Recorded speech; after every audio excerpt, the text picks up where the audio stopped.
मंगलाचरण करेंगे।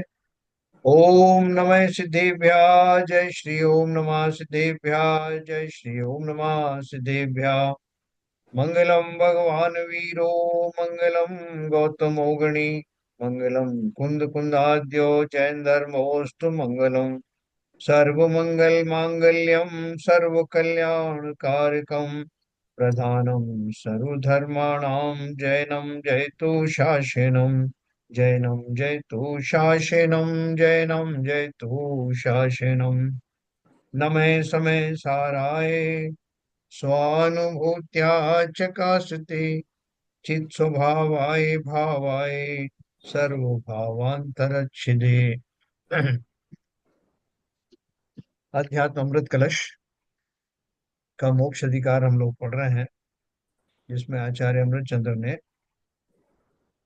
नियम सार का जो रेफरेंस दे करके, जिसमें वो विष कुंभ और अमृत कुंभ की बात की गई है, उसके माध्यम से बताया गया है कि हमारी भूमिका से लेकर के भावलिंगी संतों तक की भूमिका में कौन कौन से लेवल को विष कुंभ कहा और कौन सी स्थितियों को अमृत कुंभ कहा। तो वो हमने अच्छे से पढ़ा, जिसमें एक क्लैरिटी के साथ लिखा कि जो सामान्य मिथ्या दृष्टि जन है, जो किसी तरह के भक्ति भाव आदि में शुभ भाव में आते ही नहीं और निरंतर अपने वो पापादि कार्यों में प्रवर्तित हैं, उनके लिए अगर वो किंचित शुभोपयोग में जाने का कुछ साधन बने, संयम आदि धारण करने का कुछ साधन बने, उनके अशुभोपयोग में कुछ कमी आए, तो वो प्रवृत्ति सब उनकी अपेक्षा से अमृत कुंभ कही जाती है। ऐसा प्रतिक्रमण जिसमें कि उनको अपने वर्तमान खोटे भावों से किंचित छुटकारा मिलता हुआ दिखाई दे, ऐसी प्रवृत्तियों को मिथ्या दृष्टि के एंगल से अमृत कुंभ कहा। उसके बाद में जो जन सम्यक दृष्टि है, ऊपर के गुण स्थानों में है, चौथे पांचवें छठवें गुण स्थान में है, जो शुभोपयोग में अक्सर रहते हैं, उनके लिए वो शुभोपयोग में बना रहना तो अमृत कुंभ है। लेकिन उन्हें ऊपर की भूमिका धारण करना है, इसलिए वो ऊपर की भूमिका के मुकाबले में उसको विषकुंभ कहा कि जो जब उन्हें शुद्धोपयोग में जाने की योग्यता हो गई है, तो वहां उसमें न जाकर इसमें फंसा रहना ये इनके लिए अभीष्ट नहीं है। इसलिए उसको उस अपेक्षा से, उन भावलिंगी संतों की अपेक्षा से इन भावों में नीचे की भूमिका वाले भावों को विषकुंभ कहा, और ऊपर की भूमिका वाले भावों को, जिसमें वो प्रतिक्रमण कैसा हो जाता है, अप्रतिक्रमण हो जाता है। अप्रतिक्रमण का अर्थ क्या है, वहां वहां द्रव्य रूप से, फिजिकल रूप से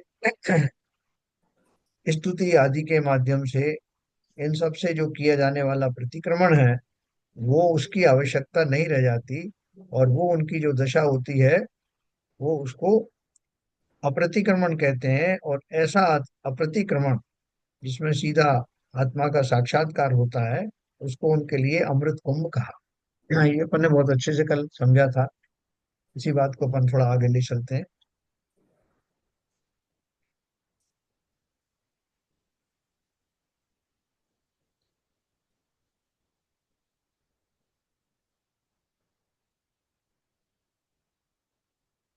कौन सा अपना चल रहा था इसमें प्रश्न, इसके पास है क्या? 189, 190 ये कल पढ़ा था।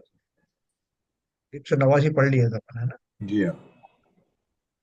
अप्रतिक्रमणम एव सुधा कुतः स्यात्, ऐसा पाठ मानकर शिव चंद्र जी ने इसका अर्थ किया है कि प्रतिक्रमण तथा अप्रतिक्रमण दोनों अवस्थाओं से भिन्न जो अप्रतिक्रमण है, वह सुधा का अमृत कुंभ है ना? कौन साधु शीघ्र प्राप्त मुक्ति प्राप्त करता है, उसका वर्णन करते हैं, है ना? अपन को एक जिज्ञासा होगी कि भाई इसमें से मुक्ति प्राप्त करने वाला कौन जल्दी मुक्ति को प्राप्त करता है। तब एक शंका थोड़ी सी है हाँ। इसमें। जैसे आपने पहले जब बताया था कि प्रतिक्रमण के बाद जो ऊपरी अवस्था है अप्रतिक्रमण की है, हाँ। और वो अवस्था को आपने अमृत तुम कहा था। तो अभी यहाँ पर इस लाइन में एक्चुअली बता दिया कि भी प्रतिक्रमण तथा अप्रतिक्रमण, ये दो अवस्थाएं, दोनों से भिन्न जो अप्रतिक्रमण है। हम्म। तो अब एक तीसरी चीज बता दी उन्होंने जो अप्रतिक्रमण के भी ऊपर है।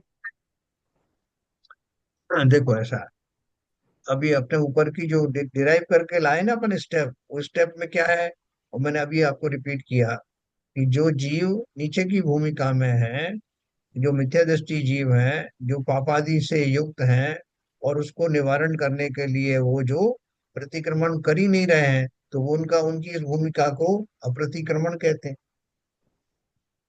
दूसरा, जो शुभ आदि कार्यों में चले गए हैं, वो उस भूमिका के अनुसार वो प्रतिक्रमण कर रहे हैं।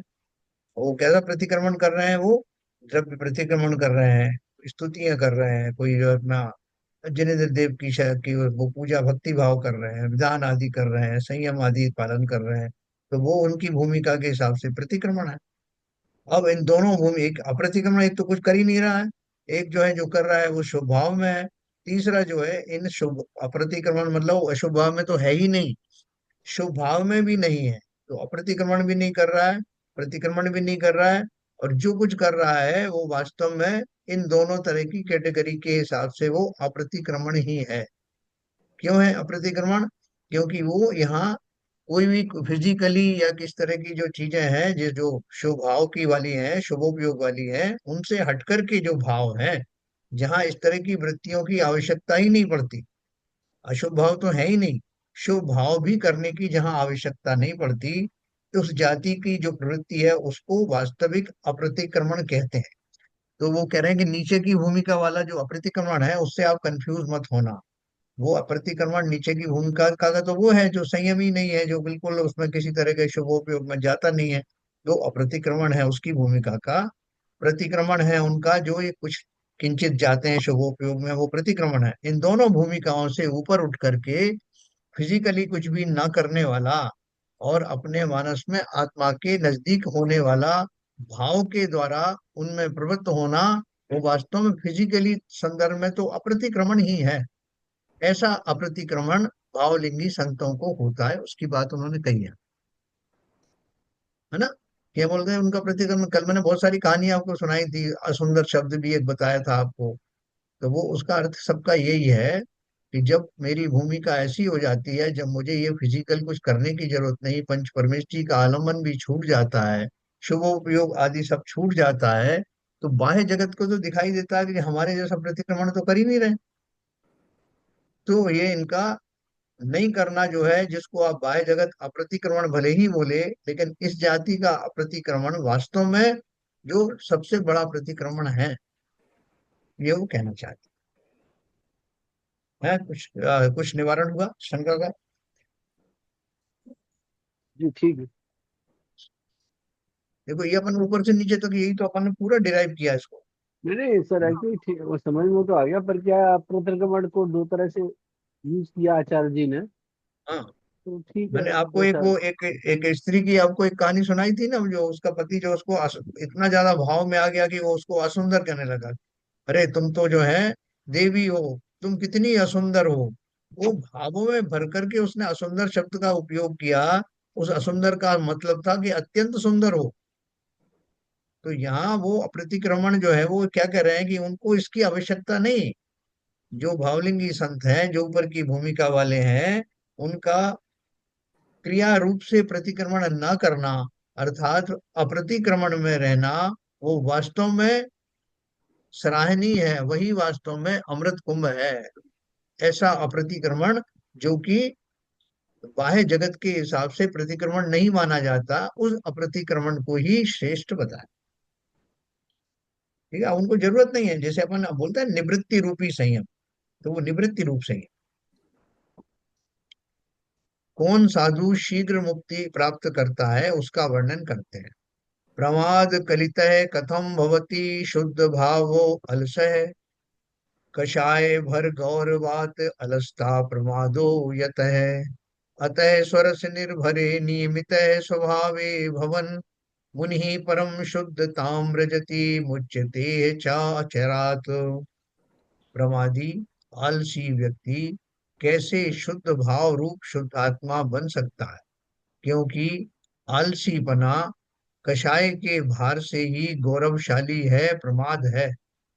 इसलिए साधु आत्मा के निज रस से परिपूर्ण अपने स्वभाव में ही नियमित होकर उत्कृष्ट शुद्धोपयोगमय होता है तथा और शीघ्र ही मुक्ति धाम को प्राप्त होता है। क्या बताया उन्होंने? अपनी स्वभाव स्थिति में शिथिलता का नाम ही प्रमाद है। हमने ये कल पढ़ा था। प्रमाद का अर्थ क्या है? क्योंकि जो प्रमाद है वो एक, जैसा कल अपन ने बात करी थी, प्रमाद एक विशेष शब्द है जो सामान्य भाषा में नहीं बोला जाता। सामान्य रूप से अपन बोलते हैं आलस, असावधानी, ये शब्द अपन बोलते हैं और उसका अर्थ भी उस हिसाब से करते हैं, लेकिन प्रमाद एक शब्द जो विशेष रूप से अध्यात्म में प्रयोग किया जाता है। उसका अर्थ क्या है? अपनी स्वभाव स्थिति में शिथिलता का नाम ही प्रमाद है ना। मैं अगर अपने स्वभाव में आने के लिए जो प्रक्रियाएं हैं उन प्रक्रियाओं से दूर हो जाता हूँ, उन प्रक्रियाओं का पालन नहीं करता हूँ, अपने स्वभाव में बना नहीं रहना चाहता, तो वो सारे मेरे जो प्रवृत्तियां हैं वो प्रमाद कहलाती। तो प्रमाद को फिर उन्होंने फिर से डिफाइन किया कि अपने स्वभाव स्थिति में शिथिलता का नाम ही प्रमाद है। जैसे किसी ने मुझसे कहा कि भाई साहब वो पानी, वो ये पानी अच्छा नहीं है, अपन व्यवहार में बोलते हैं, वो थोड़ा सा एक साइड में वो रखा ना, वो पानी, वो अच्छा आरओ का पानी वो पी लीजिए। अब मुझे उठने में आलस आ रहा है कि वहां तक कौन जाए, तो मैं बोलूँ अरे ठीक है साहब, ये तो ये भी चलेगा साहब। मैं बोला, भैया आलस मत करो, थोड़ा आगे बढ़ो और उधर जाकर देखो, वो अच्छी चीज है, वो बढ़ाओ। अरे नहीं साहब ठीक है, वहां कौन उठेगा। तो क्या है कि मेरी वो प्रवृत्ति शारीरिक शिथिलता, या शारीरिक जो आलस्य है जिसके कारण मैं वो सही बात को धारण अपनाता नहीं हूँ, उसका नाम जो है वो शास्त्रीय भाषा में प्रमाद है। अगर मुझसे कहा गया कि भैया ये जो तुम कर रहे हो ना, तुम दिन रात 8-8 घंटे पूजन करते हो, पाठ करते हो, ये सब कुछ करते हो, अरे इससे थोड़ा सा हटो, ये तुम्हारे रूटीन में आ गया, ये तो तुम अब उसको ऐसे पढ़ते हो जैसे मैकेनिकली कर रहे हो। इससे ऊपर हट करके अर्थ सहित पढ़ो, अच्छी अच्छी ऐसी चीजें पढ़ो जो तुम्हारे समझ में आए। थोड़ा शास्त्राभ्यास भी करो। तुम्हारे नहीं, सब देखो हमारे पास इतना टाइम नहीं है, अब धर्म करना था थोड़ा बहुत तो कर लिया, अब आप तो पीछे ही पड़ गए कि साहब ये भी करो वो भी करो। भैया आधे टाइम में ही कर लो ना, उतने टाइम की भी जरूरत नहीं। ओ ठीक है साहब, अब कौन तो किताब उठाएगा, ढूंढेगा, करेगा, अपने को तो बस धर्म करना है तो कर रहे हैं। तो ये जो सब शिथिलाचार है, इवन अब उसमें एक और शब्द मैं आपको बताऊं कि जैसे अभी बहुत सारे मुनि हैं, संत हैं, उनको जो जिस तरह का चारित्र का पालन करना चाहिए, पूरा यथा क्या चारित्र सब दिया हुआ है, मूलाचार वगैरह में सब, भगवती आराधना में सब डिटेल में दिया हुआ है, लेकिन उसको ना करके और वो जो है उन सब का पालन ना करें, समिति गुप्ती आदि का पालन ना करें, तो उनको शिथिलाचारी कहा जाता है। वो तो व्यवहारिक दशाएं जो है, जो क्रियाएं हैं, उनमें बखूबी उसके अनमें उसमें उसका पालन ना करना वो शिथिलाचार कहा जाता है, बाह्य क्रियाओं। लेकिन उन बाह्य क्रियाओं का अनुपालन उनमें ढील हो ही इसलिए रही है कि अंदर में उसको उनके प्रति श्रद्धा नहीं है। ये सब क्या हो जाएगा अगर मैं रात में नहीं बोलूंगा, रात में बोल जाऊंगा तो क्या वो फर्क पड़ जाएगा। थोड़ा अगर जो है वो आंकड़ी ढीली कर दी तो क्या फर्क पड़ जाएगा। अगर मैं नियम लेकर नहीं आया तो क्या हो जाएगा। अगर मैं रस आदि नहीं छोड़ूं तो क्या हो जाएगा। अगर मैं अंतराय का जो है वो नेग्लेक्ट नहीं करूं, अंतराय को होने दूं, फिर भी ग्रहण कर लूं तो क्या हो जाएगा। ये जो क्या हो जाएगा का अर्थ है, इसका अर्थ ये है कि जो रूल्स बनाई गई है, जो मर्यादाएं बताई गई हैं, उन मर्यादाओं के अंदर मैं काम नहीं करता हूँ, और समस्त वो क्रियाएं या प्रवृत्तियां जो मर्यादाओं के बाहर हों वो सब शिथिलाचार में आती हैं, और वो इसीलिए जीव संपन्न करता है कि कौन उसमें चक्कर में पड़े।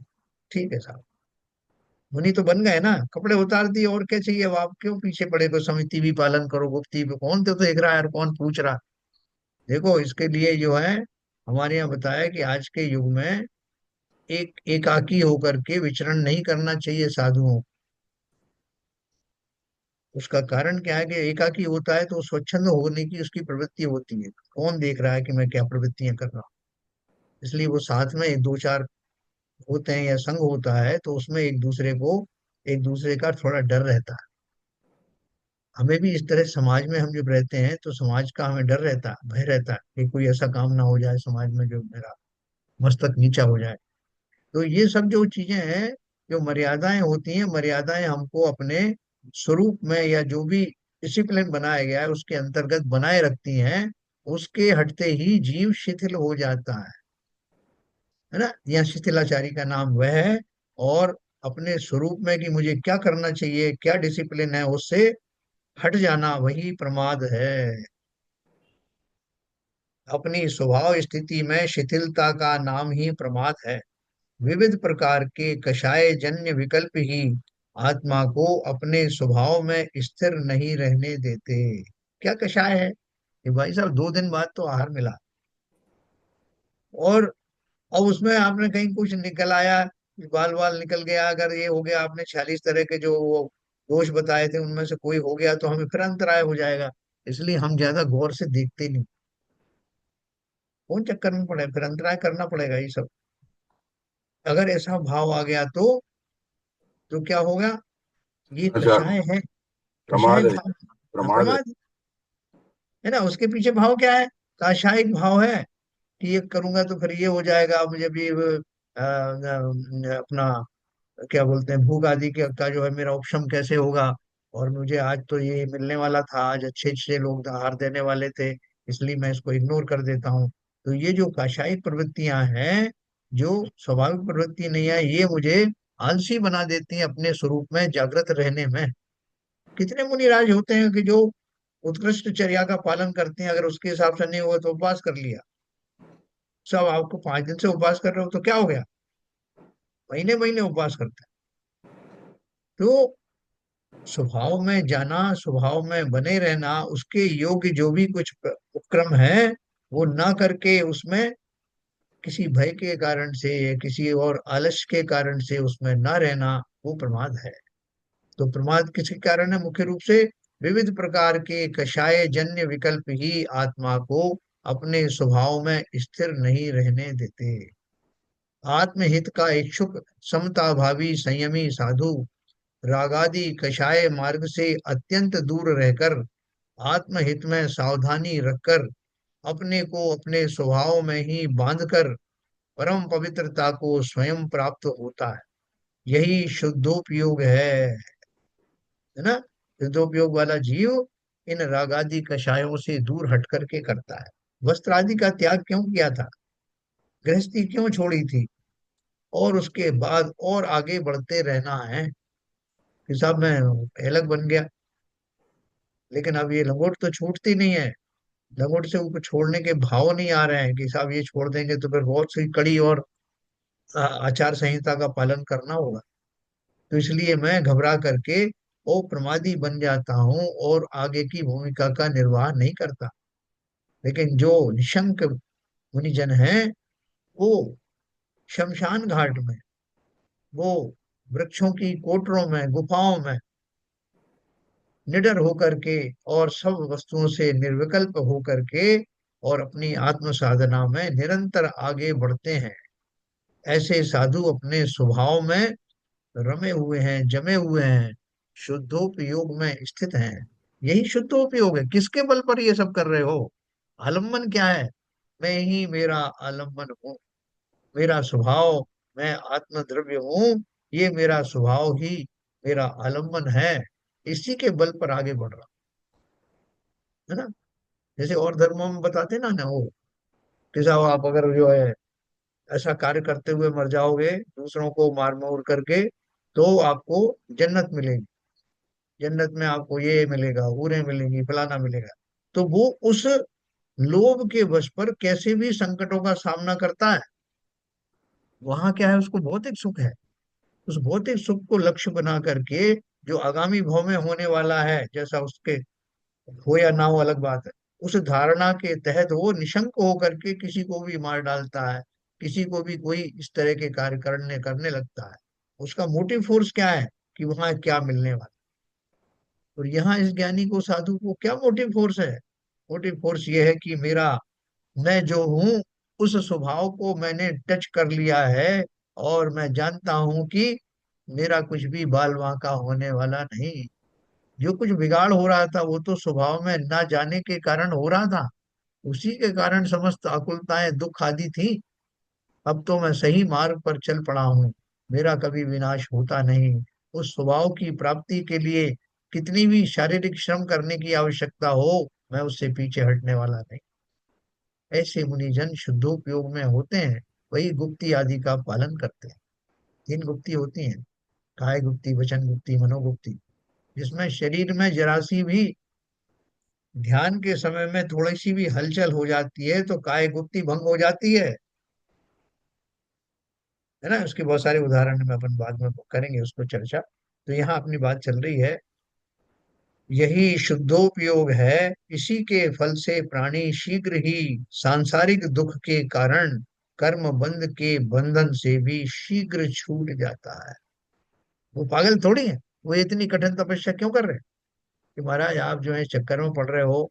उनको देखो, एक एक दूसरे जो संत हैं, वो तो कहीं ऐसे गुफाओं में कोटरों में और ये सब करते नहीं। वो तो अपने यहीं बैठे रहते हैं, एक ही स्थान पर रहते हैं, कोई भ्रमण भी नहीं करते, कोई इधर से उधर विहार भी नहीं करते, और आराम से लोग वहीं भोजन कर जाते हैं, वहीं उन्होंने अपना एक वो बना रखा है। तो वो भी तो जाएंगे ना मोक्ष एक न एक दिन, आप भी जाओगे। तो इतना ज्यादा आप परिश्रम क्यों कर रहे हो? तो वो उसका कोई जवाब भी देने वाले नहीं है, क्योंकि ये तो अंदर से महसूस करने की बात है। कौन क्या है उसको कंपेयर करने की बात मुनिराज के पास नहीं होती। वास्तविक मुनिराज, उनको मालूम है सब अपनी अपनी दशाओं के लिए स्वयं ही जिम्मेवार हैं, और उन दशाओं से क्या मिलने वाला है। प्रकृति में पूरे नियम बने। तो क्या बोले उन्होंने, ये एक एक 4 साल तक तपस्याएं कर रहे हैं, कोई 12 साल तक तपस्या कर रहे हैं, तो वो किस लिए कर रहे हैं? वो कंपैरिजन भी नहीं करते कि साहब उनको तो 3 दिन में हो गया था, मुझे क्यों 12 साल लग रहे हैं। कुछ नहीं, अपने भावों को टटोल करके उन भावों में जब तक उतनी उत्कृष्टता ना आ जाए जिसके फलस्वरूप वो केवल ज्ञान प्रकट हो, तब तक लगे रहते हैं। तो यहाँ उन्होंने बोला कि जो इनका जो श्रम है बेकार नहीं जाता। वो कहते हैं, पहुंचे हुए संत हैं साहब वो ना कुछ खाते हैं ना पीते हैं, अपन कितना खुश होते हैं कि साहब वो महाराज आए थे, उनके सभी रसों का त्याग है साहब, और उनकी ऐसी ऐसी चर्याएं हैं, वो ऊपर निगाह उठा के भी देखते नहीं है, और ऐसा ऐसा करते हैं, हर दूसरे तीसरे दिन उपवास भी करते हैं। तो अपन उनकी प्रशंसा भी करते हैं। वो प्रशंसा के लिए नहीं करा रहे हैं ये सब, ये उनकी सहज प्रवृत्तियां हैं, जिसके फलस्वरूप उनकी कषायें कृश होती चली जाती। तो इसी के फल से प्राणी शीघ्र ही सांसारिक दुख के कारण कर्म बंध के बंधन से भी शीघ्र छूट जाता है। इसी द्रव्य कर्म भाव कर्म से छूटने को मुक्ति कहते हैं, जो शुद्धोपयोगी को ही प्राप्त होती। फिर प्रश्न पूछा, जो प्रमादी नहीं है, ना आलसी है, आत्मनिष्ठ गृहस्थ हैं, वह भी तो परम शुद्धता को प्राप्त हो सकता है। तब कलश में मुनि पद देकर उन उसका कर्तृत्व मुनि को ही क्यों स्वीकार किया है? क्या उन्होंने प्रश्न किया है कि जो प्रमादी नहीं है, आलसी नहीं है, आत्मनिष्ठ गृहस्थ है, गृहस्थी तो है लेकिन आत्मा से बहुत लगाव रखता है, आत्मा की बातें उसको बहुत प्रिय हैं, आत्मा की पूरी चर्चा उसको सुहाती है। तो ऐसा आत्मनिष्ठ गृहस्थ है, तो वो भी तो परम शुद्धता को प्राप्त कर सकता है ना। वो प्रमादी नहीं है, आलसी नहीं है, रोज सुबह शाम उठ करके अपना जो है, कभी शाम को आरती करने जाता है, सुबह पूजन करता है, आत्मा के लिए जो साहित्य भी पढ़ता है, सब कुछ करता है। बस गृहस्थी में रह रहा है, इतना ही भर तो है ना। तो वो क्यों नहीं मोक्ष चला जाएगा? जाएगा, ऐसा उनका प्रश्न है। और आप मुनि जो शब्द जो उसमें क्यों दिया है कलश में, तो उसका समाधान दिया, जो अपने हित के मार्ग में अपूर्ण है, वह अभी क्रोध मान माया लोभ आदि कषायों के भार से संयुक्त है। ऐसा गृहस्थ आत्मश्रद्धानी या आत्मज्ञानी हो, पर आत्मनिष्ठ नहीं हो सकता। है ना, उन्होंने वर्ड क्या यूज किया था, आत्मनिष्ठ शब्द ही कर दिया था यूज, आत्मनिष्ठ गृहस्थ, मतलब जिसको पूर्ण निष्ठा है अपनी आत्मा। तो उन्होंने क्या बोला कि ये आत्मनिष्ठ शब्द गृहस्थों के ऊपर सूट नहीं करता। क्यों? क्योंकि जो अपने हित के मार्ग में अपूर्ण है, वह अभी क्रोध मान माया लोभ आदि कषायों के भार से संयुक्त है। ऐसा गृहस्थ आत्मज्ञानी, आत्मश्रद्धानी या आत्मज्ञानी तो हो सकता है ना, चतुर्थ गुण स्थानवर्ती तो हो सकता है, पर आत्मनिष्ठ नहीं हो सकता, शुद्धोपयोगी नहीं हो सकता। शुद्धोपयोगी जो मुनिराज हैं, जो श्रेणी आरोहण के समकक्ष हैं या श्रेणी आरोहण करने जा रहे हैं, वो उनकी बराबरी नहीं कर सकता। ग्रह का ग्रहण, गृहिणी का ग्रहण, वित्त का संचय, परिवार का परिकर, ये सभी कषाय के कार्य हैं। ये शब्द ही ऐसे हैं बांधने वाले, है ना। घर का ग्रहण, गृहिणी का ग्रहण, वित्त यानी धनादि का संचय, और परिवार का संचालन, ये सभी कषाय के कार्य हैं। कषायवान आत्महित में प्रमादी ही है। जिसकी थोड़ी भी कषाय बाकी हैं, है ना, इन जाति की जो बाकी हैं, कौन सी, अनंतानुबंधी और अप्रत्याख्यान वाली, वो सारे जीव जो है अभी गृहस्थ ही हैं। तो उनमें अभी काफी कषाय और बाकी है, और काफी प्रमाद है। ये लंगोट क्यों नहीं छूट रही महाराज, आप तो चुल्लक तो बन गए। ओए भैया छूटेगी एक दिन। अभी ऐसा भाव होता नहीं, प्रबल भाव होता नहीं, घबराहट होती है कि कैसे तो जो है इस पब्लिक के सामने नग्न होकर जाऊंगा, और कैसे जो है वो मुनियों की तरह आहार आदि ग्रहण करूंगा, हाथ में करपात्री बन करके, जिसमें पूरी तरह से खड़े होकर के करना है। पूरा आहार ग्रहण भी नहीं होता, आधा तो नीचे गिर जाता है, और बहुत सारी और तो भूमिकाएं पालन करनी पड़ती हैं। अभी मैं उसके लिए तैयार नहीं हूँ, प्रिपेयर्ड नहीं। यही प्रमाद। तो कषायवान आत्महित में प्रमादी ही है। यदि उसे अप्रमादी निरालस्य बनना है, तो वह इनका सेवन न कर केवल अपने ज्ञान स्वभाव में ही निमग्न रहेगा। यह अवस्था उन्हीं अवस्था ही होगी। इससे मुनि दशा में ही शुद्धता की प्राप्ति और मोक्ष का कर्तृत्व है, गृहस्थ दशा में नहीं। एक व्यक्ति ने कहा कि साहब ऐसा है कि मैं नग्न दशा में मैं नहीं आ सकता। तो बोले अच्छा, तो फिर क्या कर सकते हो? तो बोले कि साहब मैं जो हूँ, ज्यादा से ज्यादा आप कहोगे तो मैं ये शर्ट उतार दूं। बोले अच्छा ठीक है, उतारो। बोले और? बोले हम बनियान भी उतार सकता हूँ। बोले उतार दो। बोले कि मैं नग्न नहीं होऊंगा, बाकी सब कराऊं। बोले बिल्कुल आप नग्न मत होना, बाकी आप जो जो उतार सकते हो उतारो। तो बोले ये सब दो ऊपर के उतार दिए मैंने, अब अपने पैंट भी निकाल दिया। बोले और? बोले अरे मैं बहुत साहसी व्यक्ति हूँ, मैं ये अंडरवियर भी निकाल दूंगा, लेकिन नग्न नहीं होऊंगा। तो बोले अब आपने ये सब निकाल दिया, अपने स्वरूप को देखो, अब नग्न नहीं हुए क्या? बोले हाँ हो तो गया ना। तो कैसे हो गए?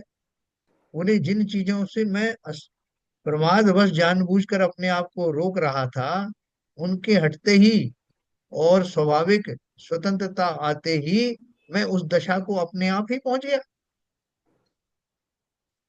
तो नग्न दशा हो गई ना आपकी? बोले हाँ बिल्कुल हो गई, मैंने तो सोचा ही नहीं था। अंदर से रुकावट थी, लेकिन वो उस रुकावट को हटाते ही वो उस रूप में अपने आप आ गए। ठीक उसी प्रकार से बोल रहे हैं, यह अवस्था मुनि अवस्था ही होगी। कौन सी अवस्था? कि मैंने सोच लिया कि साहब मैं क्या क्या नहीं करूंगा, मुझे अप्रमादी रहना है ना। आपने बता दिया तो मैं अप्रमादी हो जाऊंगा, मैं निरालस्य हो जाऊंगा, है? और केवल अपने ज्ञान भाव में ही निमग्न रहूंगा, लेकिन मुनि नहीं बनूंगा। बोले यही तो दशा मुनि की है, क्या मना कर रहे हो?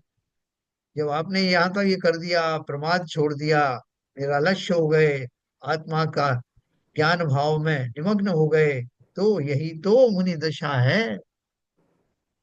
यह अवस्था मुनि अवस्था ही होगी। इससे मुनि दशा में ही शुद्धता की प्राप्ति और मोक्ष का कर्तृत्व है। क्योंकि वो दशा आए बिना मोक्ष होता नहीं। जो बाह्य कपड़े आदि जो छूटते हैं, वो दशा, उसका वो स्वांग जो है वास्तव में मुनि दशा नहीं। अंतर से मुनि दशा प्रकट होते ही, अंदर से नग्नता होते ही, विषयों के प्रति नग्नता, कषायों के प्रति नग्नता, उन सब का निकल जाना। जब वो घटना घटित होती है तो बाह्य के आवरण क्यों ना हटें, वो तो फौरन हट जाते। जब मुनिराज इतने जीवों के बीच में विचरते हैं, इतने जगह जगह विहार करते हैं, इतने स्त्रियां, इतने जो है गैर दूसरे समाज के लोग होते हैं, उनको कहीं कोई विकार क्यों नहीं होता? कहाँ से उनको इतना विश्वास आता कि कैसी भी परिस्थितियां हो, मुझे किसी तरह का विकार होगा नहीं? आप होकर के देखो, आप और हम। तो अंदर से वो जो प्रमाद रहितता है, आत्मा के स्वभाव में जाने की जो उत्कट इच्छा है, और वो जो संकल्प है, उसके फलस्वरूप जो दशा प्रकट होती है, वो मुनि दशा ही प्रकट होती। और वो गृहस्थ दशा में संभव नहीं। इसलिए उन्होंने उस प्रश्न का उत्तर दिया जो उन्होंने पूछा था कि गृहस्थ दशा में भी मैं वो सब करूं तो क्या दिक्कत? देखो, हमारे एक बात और कहते हैं कि भैया ऐसा करो। किसी ने कहा कि ये एक टाइम भोजन करना या दो टाइम भोजन करना या कम भूख से कम भोजन करना, ये सब जो आप बताते हो, हमको ये सब नहीं सुहाता। आपका खाली एक कंडीशन ये है ना कि मैं खूब स्वाध्याय करूं, पूजन पाठ करूं, ये सब करूं। तो मैं कर सकता हूँ, भोजन करके भी कर सकता हूँ, बिना उपवास आदि के भी कर सकता हूँ। बोले करो। तुम कितनी बार भोजन करते हो? बोले 3 बार करता हूँ। बोले 5 बार करता हूँ। कोई नहीं रोक रहा तुमको। तुम बिल्कुल, तुम्हें सब तरह की छूट है, तुम 5 बार जो है भोजन करो, जम के करो। और ये सारी क्रियाएं भी करो, पूजन पाठ भी करो, स्वाध्याय भी करो, जाप आदि भी दो। और किसी भी प्रकार की असावधानी ना हो, ये ध्यान ध्यान रखना तुम्हारा काम है। बोले बिल्कुल ठीक है साहब, हो गया, हमारी पैक्ट हो गई। और उसने 3 की बजाय 5 बार में खाना शुरू किया, और मन चाहा खाना शुरू किया और लेके माला बैठा, तो क्या होगा? अपने आप ही जो है निद्रा घेर लेगी, शरीर में शिथिलता आ जाएगी, कुछ करने का भाव होगा नहीं। बहुत सारी कषायें और बहुत सारे दुर्गुण जो है, उनकी प्रवृत्तियां उजागर होने लगेंगी। उन्होंने कहा भैया ये तो बड़ा अच्छा नियम बनाया था लोगों ने कि सब भोजन कम से कम करना, एक आध बार करना, जरूरत नहीं है तो करना ही मत। ये अब लगा कि इससे फायदा क्या है? वो रूल इसके लिए नहीं है। वो आपके शरीर में स्फूर्ति भरने के लिए, आप में चैतन्य बने रहने के लिए, आपके आलस्य दूर करने के लिए वो नियम है। इंद्रियों की खटपट होना, ये सब जो है उससे कार्य संकुल से संतुलित होते हैं, कंट्रोल्ड होते हैं। तो इसलिए जो कुछ जो कहा, जो संहिताएं बनाई गई हैं, वो बहुत मेटिकुलसली बनाई गई है। फिर उन्होंने देखो और एक प्रश्न और पूछा। देखो, इतनी आसानी से आदमी समझता नहीं कि मुनिपन आप धारण करके क्या करना है। यूं ही जगह जगह हमारे आज की पीढ़ी वाले तो सब यही बोलेंगे आपसे, हमारे बच्चे वगैरह, कि क्या रखा है इन सब चीजों में, कैसे पागल हो रहे हो, धूल धूसरित हो रहे हैं, ना नहा रहे हैं, ना धो रहे हैं, ना मुंह ना ब्रश कर रहे हैं, इधर से उधर भागते फिर रहे हैं एक टाइम के भोजन के लिए। है, ऐसा क्या उनको मिल जाएगा? तो वो इसलिए वो जो हमारा चेला है उनकी तरफ से प्रश्न पूछ रहा है। उसने पहले बोला कि गृहस्थी छोड़े बिना क्यों नहीं हो सकता। अब दूसरा प्रश्न सुनो उसका, कि गृहस्थ भी यदि धन स्त्री पुत्र का परित्याग कर दे और मुनि अवस्था धारण न करे, तो क्या शुद्धोपयोगी होना शक्य नहीं है? क्या मात्र वस्त्र रहने से शुद्धोपयोग में बाधा आ सकती? क्या प्रश्न किया उसने? कि गृहस्थ है, वो धन स्त्री पुत्र का परित्याग कर दे, लेकिन मुनि नहीं बने। हाँ, तो क्या शुद्धोपयोगी होना संभव नहीं है? कि आपने जो जो कंडीशन दी थी कि धन से, स्त्री से, पुत्र से, या जो गृहस्थी का जो प्रांगण है, संचालन है, उसको छोड़ दिया, तो और मुनि नहीं बना, तो शुद्धोपयोग तो हो जाना चाहिए ना इसी इन तीनों को छोड़ने से ही। ये कपड़े छोड़ने से ही शुद्धोपयोग होता है क्या? कपड़े नहीं छोड़े। तो समाधान दिया कि वस्त्र का परिग्रहण बाधक है। क्यों है बाधक? जब समस्त परद्रव्यों से भिन्न होने पर ही स्वात्म सिद्धि हो सकती है, तब वस्त्र का भी परिग्रह कैसे होगा? वस्त्र देह की तरह जन्म से साथ नहीं आता, वह तो बुद्धि पूर्वक ग्रहण किया जाता। शरीर को आप छोड़ नहीं सकते, प्रकृति प्रदत्त है, वो आपको मिलेगा ही मिलेगा, उसको छोड़ा नहीं जा सकता। लेकिन जो वस्त्रादि धारण किए जाते हैं, जो आप सोच समझ के बुद्धिपूर्वक पहनते हैं, उनका त्याग किया जा सकता है। बुद्धिपूर्वक किसी भी वस्तु का ग्रहण बिना उस वस्तु के प्रति आकर्षण या राग के संभव नहीं है। क्यों क्यों पहन लिया आपने वस्त्र? वो एक उदाहरण देते हैं ना लोग, कि साहब वो किसी व्यक्ति ने, वो उसको किसी दूसरे को वश में करना था, तो उसने वो उसको सोचा कि इसको क्या चीज दी जाए, क्या चीज इससे छीन ली जाए जिससे ये वश में हो जाए। तो देखा कि वो तो नग्न रहता था अपने, बिल्कुल, और बिंदास रहता था, किसी चीज की परवाह नहीं करता था। तो उसने, सेठ ने उसको बुलाया कि भैया, तुमको किसी तरह का कोई चीज की आवश्यकता नहीं? बोले नहीं नहीं, कोई आवश्यकता नहीं। बोले हम कुछ आपको देना चाहे? बोले नहीं, मुझे कुछ नहीं चाहिए। तो बोले अच्छा, एक काम करो, मैं तुमको एक एक वस्त्र देता हूँ, जिसे बनियान कहते हैं। इसको शरीर पे धारण करके देखो, और तुमको अच्छा लगता है कि नहीं, मेरे खातिर जरा देखो कर। उसको दे दिया, बनियान दे दी। थोड़ी देर में उसको थोड़ा कंफर्टेबल लगा कि यार, इससे थोड़ा सर्दी वर्दी भी कम लगती है और अच्छा लगता है, कंफर्टेबल। तो फिर थोड़े दिन बाद आए, उसने कहा हाँ अच्छा लग रहा है। बोले अभी मैं तुमको एक और देता हूँ। उसको एक अंडरवियर दे दी। तो बोला अभी देखो, एक हफ्ते बाद मिलते हैं, तुमको अगर पसंद आए तो बताना। एक हफ्ते में वो आदी हो गया अंडरवियर बनियान का। उसको वो अच्छा लगने लगा। फिर सेठ ने उससे कहा कि भैया ऐसा है कि मेरा एक काम करो, तो ये काम नहीं करोगे? बोले साहब मैं तो कोई काम वाम करता नहीं। बोले नहीं करोगे तो ये बनियान उतरवा दी। तो अब उसको वो बनियान की जो है आदत पड़ गई। अब वो उसे छोड़ना नहीं चाहता। उसमें उसको राग हो गया, तीव्र राग हो गया। उसने बोला अभी तो मैंने बनियान का ही कहा है, मैं आप ज्यादा करोगे तो अंडरवेयर भी उतरवा लूंगा। तो पहले उसको आदत थी, उसको उस तरह की चीज से उसको कंफर्ट आने लगा, ऐसी उसकी बुद्धि हो गई। और फिर उस कंफर्ट से के हट जाने के डर से उसमें आकुलताएं बढ़ गई, और उसको उतना मोह हो गया उनसे कि वो छोड़ना नहीं चाहता। हमारी सबकी वही स्थिति है। ये वस्त्रादि जन्मजात तो है नहीं, लेकिन जब से मिले हैं तब से हमें उनको तरह तरह के, उनके अंदर में आकर्षण दिखाई देने लगे कि इसको पहन के मैं अच्छा लगता हूँ, इससे सर्दी गर्मी का निवारण होता है, इससे मेरी शान बढ़ती है, इससे मेरे अंदर में ऊंचे नीचे के जो है फर्क है वो दिखाई देता है। इसलिए उन्होंने कहा, वस्त्र देह की तरह जन्म से साथ नहीं आता, वह बुद्धि पूर्वक ग्रहण किया जाता है। बुद्धि पूर्वक किसी भी वस्तु का ग्रहण बिना उस वस्तु के प्रति आकर्षण या राग के संभव नहीं। अतः बिना मुनि दशा के ना परम शुद्धि होती है, ना शुद्धोपयोग होता है, और ना ही मुक्ति होती है ना। मुनि दशा के बिना परम शुद्धि नहीं होती, क्योंकि कुछ ना कुछ आपको लगा रहेगा, आकर्षण लगा है। लंगोट भी धारण की तो इसे कौन धोएगा, कौन सुखाएगा, फट जाएगी तो नई कहाँ से आएगी, है ना। वो भी वहां से तनक सी तन में साले, चाह लंगोटी की दुख वाली। वो भी तो परिग्रह है साहब। ठीक रहे वाले, न समता सुख कभी नर बिना, मुनि मुद्रा लहे, है। तन नगन पर तन नगन ठाड़े, सुर असुर पायनि पड़े।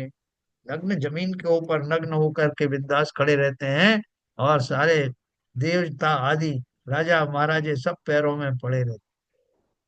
क्या महिमा है। घर माही तृष्णा जो घटावे, रुचि नहीं संसार सो, बहु धन बुरा हो भला कहिए, लीन पर उपकार सो। पूरी दशलक्षण पूजन भरी हुई है इन सब चीजों से, है। तो अतः मुनि दशा के ना परम शुद्धि होती है, ना शुद्धोपयोग होता है, और ना मुक्ति होती है ना। इससे आपने दो बात समझ गए अपन, कि मुनि दशा होने पर परम शुद्धि होती है, लेकिन मुनि दशा, खाली बाह्य मुनि दशा होने से परम शुद्धि नहीं होती। मोक्ष जाने के लिए मुनि बनना आवश्यक है, लेकिन सब मुनि बन करके मोक्ष चले जाएं ये भी जरूरी नहीं। जो गए हैं उन्हें मुनि दशा तो होनी पड़ेगी। फिर प्रश्न पूछा, क्या नग्नता आत्म शुद्धि में साधक है। वो चेले ने कहा कि आपने तो हद ही कर दिया, वो पूरा नग्न करने पे तुले हुए हो, घर गृहस्थी छोड़ दी, वो सब कुछ छोड़ दिया, तब भी आपको चैन नहीं पड़ा, आप बोले कि वस्त्र भी छोड़ना है। चलो छोड़ देंगे, तो आप बताओ इसकी गारंटी है क्या? क्या नग्नता आत्म शुद्धि में साधक है?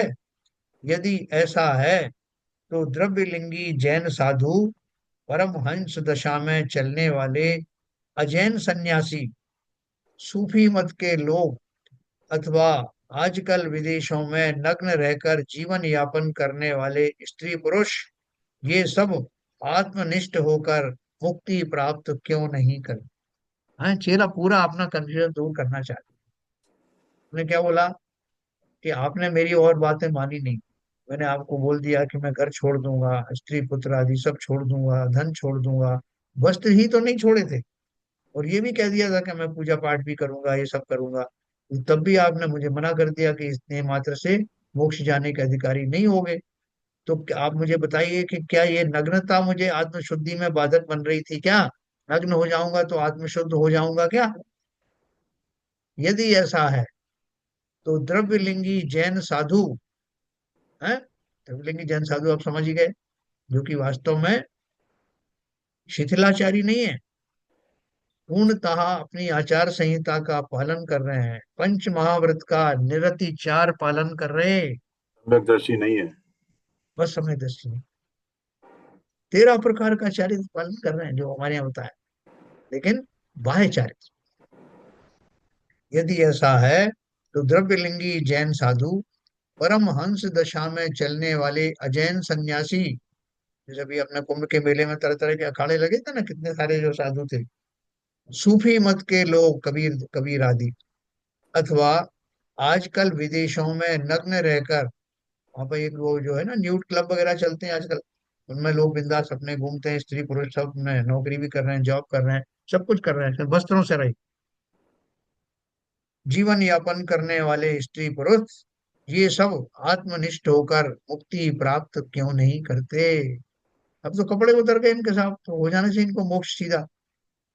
तो समाधान दिया, ये सब तन के नग्न हैं, पर मन के नग्न नहीं है। मन की नग्नता समस्त मानसिक विकारों से रहित होने पर ही होती है। इतने हम लोग क्यों नहीं प्रिपेयर्ड हो पाते? तो यहाँ एक क्षुल्लक जी आए थे, उन्होंने बोला कि 24 साल से क्षुल्लक हूँ, लेकिन ये लंगोटी हटाने का हिम्मत नहीं होती। उन्होंने खुद ही अपने उद्गार व्यक्त किए। तो मन की नग्नता समस्त मानसिक विकारों से रहित होने पर ही होती है। विकार आत्मा के स्वभाव से भिन्न आत्मघातक है। उसके रहते हुए नग्नता का अभाव ही है, भले ही शरीर नग्न हो जाए। पर संपर्क के अभाव में ही आत्मनिष्ठता आती है, अन्यथा नहीं।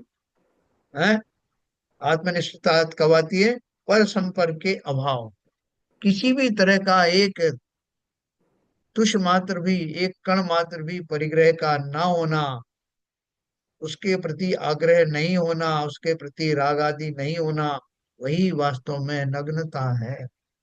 जो दिगंबर जैन मुनि है उनको वो नग्न मुनि नहीं कहा जाता, नग्न दिगंबर दशा कही जाती है, जैनेश्वरी दीक्षा कही जाती है। उसके पीछे कारण ये है। उसके नागा साधु बोलते हैं, जो नागा साधु, वो नागा साधु में और हमारे दिगंबर जैन साधु में अंतर है कि नहीं? खाली वस्त्र त्यागने से नहीं होता। जितने भी जो पशु आदि हैं उनके तो शरीर पर कभी वस्त्र रहते नहीं, और कितने कितने दिन तक भूखे रहते हैं। तो हमारे यहाँ एक भजन है ना, कि अगर जो है वस्त्र त्यागने से और भूखे रहने से अगर मुक्ति होती तो ये सारे पशु मुक्ति को प्राप्त हो जाते। इसलिए उस रहस्य को समझना, वो जो नग्न दिगंबर दशा है वो कैसे प्रकट होती है? समस्त वस्तुओं से तिल तुष मात्र से भी अपरिग्रही होकर के स्वयं सिर्फ स्वभाव के बल पर खड़े रहने वाले वही व्यक्ति वास्तव में शुद्धोपयोगी संत होते हैं।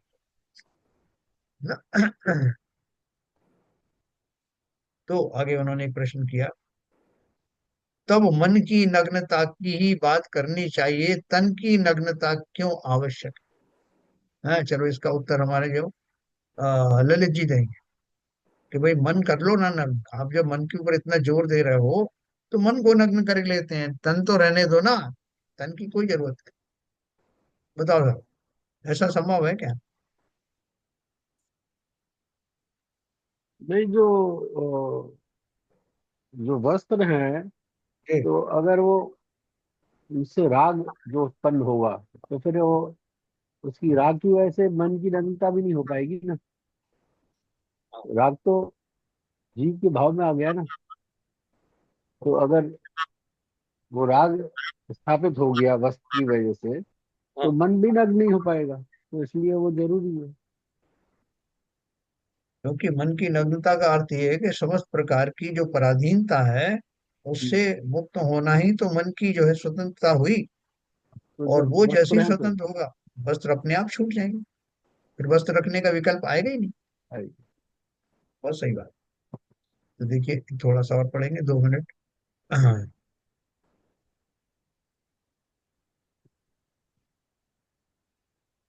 मन की नग्नता हो, समाधान दिया। मन की नग्नता हो तो तन की नग्नता उसकी भावना से पूर्व ही आ जाती है। कारण के अभाव में कार्य नहीं देखा जाता। वस्त्र मैंने पकड़ी इसलिए रखे थे कि मुझे उनसे लगाव था। आंतरिक परित्याग की भावना होने पर बाह्य का परित्याग अवश्यंभावी है। हाँ, बाह्य का त्याग हो और अंतरंग विकारों का त्याग ना हो, ऐसा तो हो सकता है?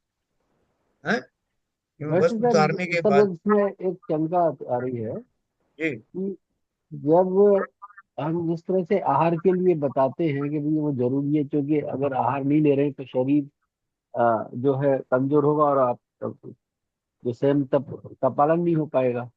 हाँ। तो आहार करने में जो आहार वो करे, मतलब उसमें राग नहीं है एक्चुअली, इस तरह का हम मान रहे हैं।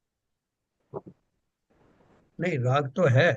नहीं तो ऐसा फिर नहीं कि ऐसे ही राग किया नहीं। जाए कि जब जिस समय, क्योंकि आपने बताया था कि जब और ऊंचे गुण स्थान में जाते हैं जी। तो आहार का भी त्याग हो जाता है। जी। तो वस्त्र भी उसी समय त्याग है। सातवें पे लंगोट त्यागने की जरूरत नहीं है।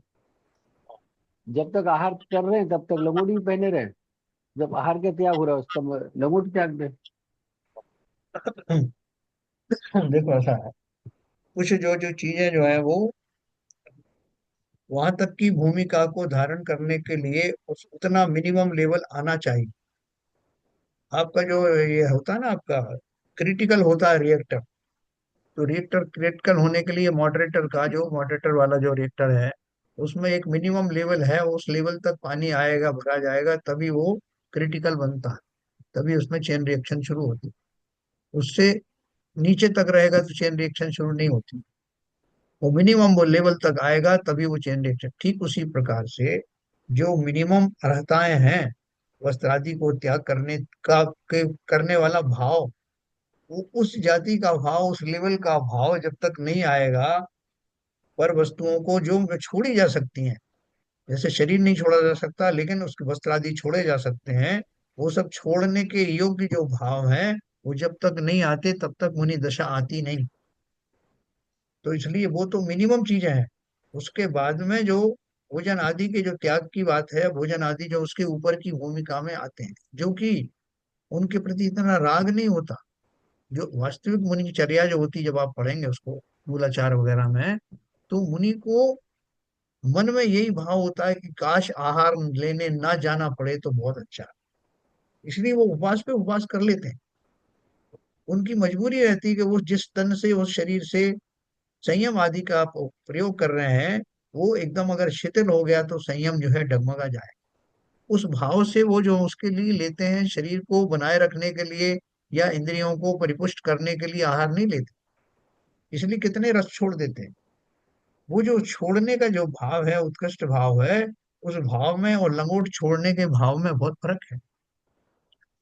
वो नीचे की भूमिका में आती है, वो लंगोट आदि छोड़ने का भाव।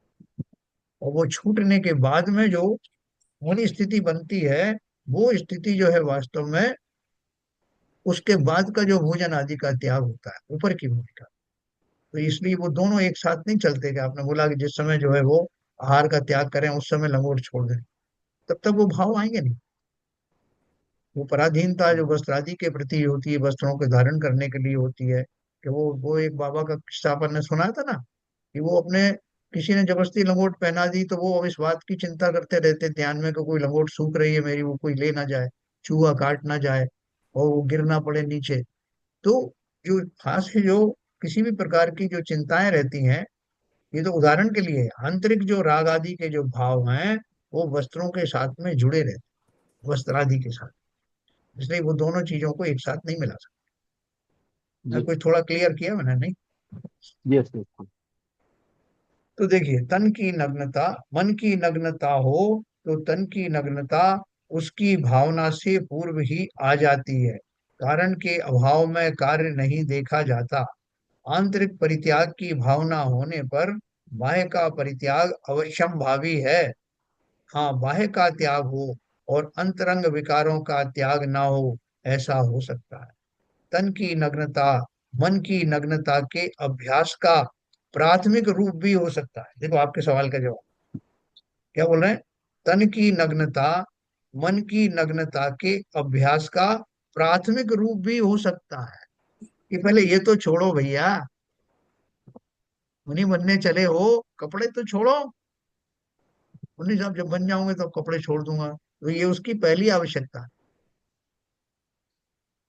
प्राथमिक रूप भी हो सकता है, तथापि यदि कोई इसे कपट से धारण करे और इसके द्वारा साधु पद की प्रतिष्ठा तथा लौकिक लाभ प्राप्त करे, तो वह निर्विकारी नहीं है, अतः आत्मनिष्ठ नहीं होता।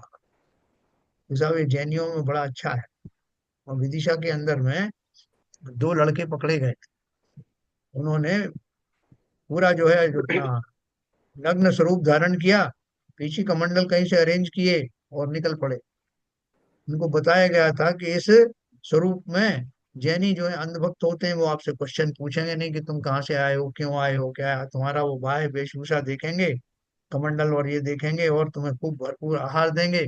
स्त्रियां वगैरह भी सब खूब आएंगी, और कोई तुम्हें सब तुम्हें पूजन अलग करेंगे साथ। तुम्हें कुछ कमाने की जरूरत नहीं, तुम निकल पड़े हो।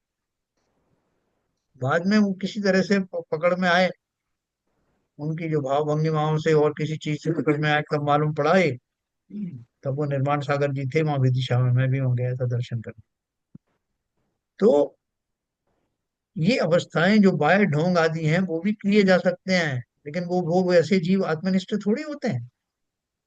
इसलिए उन्होंने कहा, तथापि यदि कोई इसे कपट से धारण करे और इसके द्वारा साधु पद की प्रतिष्ठा तथा लौकिक लाभ प्राप्त करे, तो वह निर्विकारी नहीं है, अतः आत्मनिष्ठ नहीं होता। उसकी समस्त क्रियाएं निष्फल हैं। ठीक है ना। तो ये हमको कुछ किंचित उसके बारे में समझ में आया कि नग्न दिगंबर दशा जो है क्यों धारण की जाती है। और धारण करने का अर्थ बाह्य दशा की बात नहीं है, आंतरिक दशा की उसमें अहम भूमिका है ना।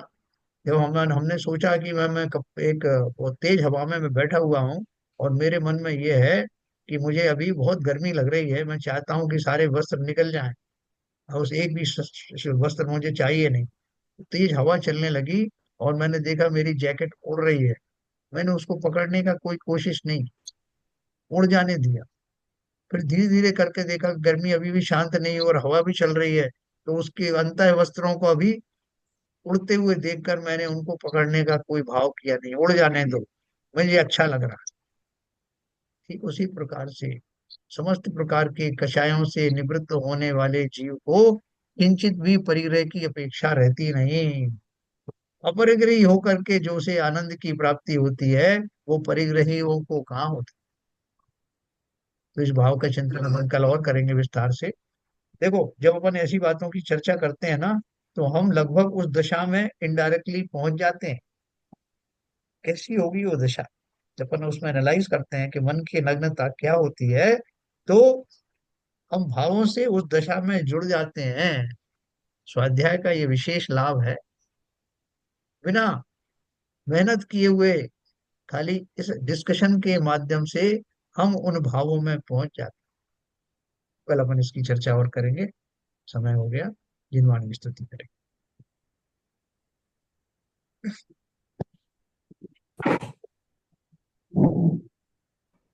मिथ्यतम नाश वे को ज्ञान के प्रकाश वे को पर भास वे को भानु शिव खानी है। छहो द्रव्य जान वे को बंध विधि भान वे को स्वपर पिछान वे को परम प्रमाणी है। अनुभव बताए वे को जीव के जताए वे को कहू न सताए वे को भव्य और आनी है। जहाँ तहाँ तार वे को पार के उतार वे को सुख विस्तार वे को यही जिन वाणी है। हे जिन वाणी भारती तो हे जपू दिन रैन। जो तेरी शरण गए सो पावे सुख चैन। या वाणी के ज्ञान से सूझे लोकालोक। तो वाणी मस्तक धरो सदा देते हैं धो सदा देते हैं धो। जिनवाणी माता की जय।